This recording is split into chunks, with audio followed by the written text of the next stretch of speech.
So the old is refusing to die, and the new has not yet been born. That is my conclusion as I read a news item in the Daily Nation.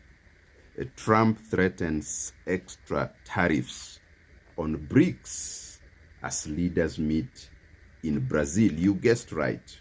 This is about the ongoing BRICS meeting in Brazil. So this is what Trump said about that meeting.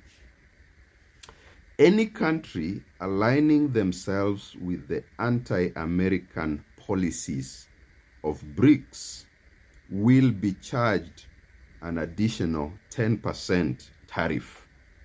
There will be no exceptions to this policy. Thank you for your attention to this matter. As usual, Trump uses his Truth Social outlet to make important policy pronouncements. And I was just reading through this, and of course the BRICS is growing by leaps and bounds.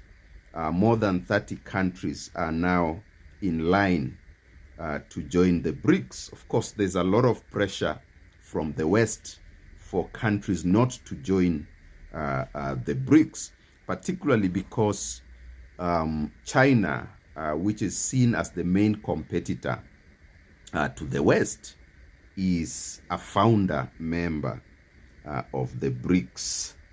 So this is what Lula da Silva, the mercurial leftist president of Brazil, had to say during the opening. He said, BRICS is the heir to the non-aligned movement. With multilateralism under attack, our autonomy is in check once again. And that takes us back to the non-aligned movement of the 50s and 60s and so on. I think it survives until today. But there was really non-alignment even in the 50s and 60s. There was really no non-alignment because of Cold War politics. Nations had to be aligned either with the West or with the East. The ideological divide between the capitalist world and the communist world. And so this is one of the signs that shows you that the new is yet to be born.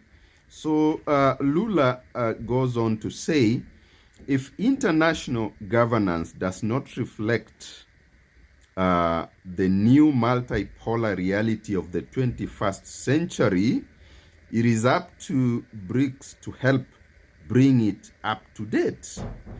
But what worries me then is that he goes on to talk about a reform of the United Nations, a reform of the international financial system, reform of the International Monetary Fund, and so on and so forth. And this is where I pitch my argument. You cannot reform the system. The system was created for a certain purpose. It was created for the hegemony of the West under American patronage.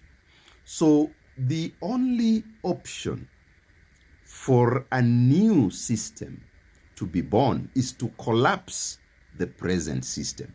And so the world finds itself in this interesting corridor, interesting lacuna, where it is not clear what form and shape a new international consensus will take, because the old is basically refusing to die, and that is why Donald Trump is still threatening people with tariffs.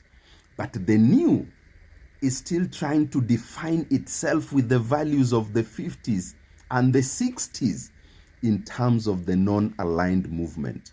You have to collapse the present system so that a new system can arise from the ashes.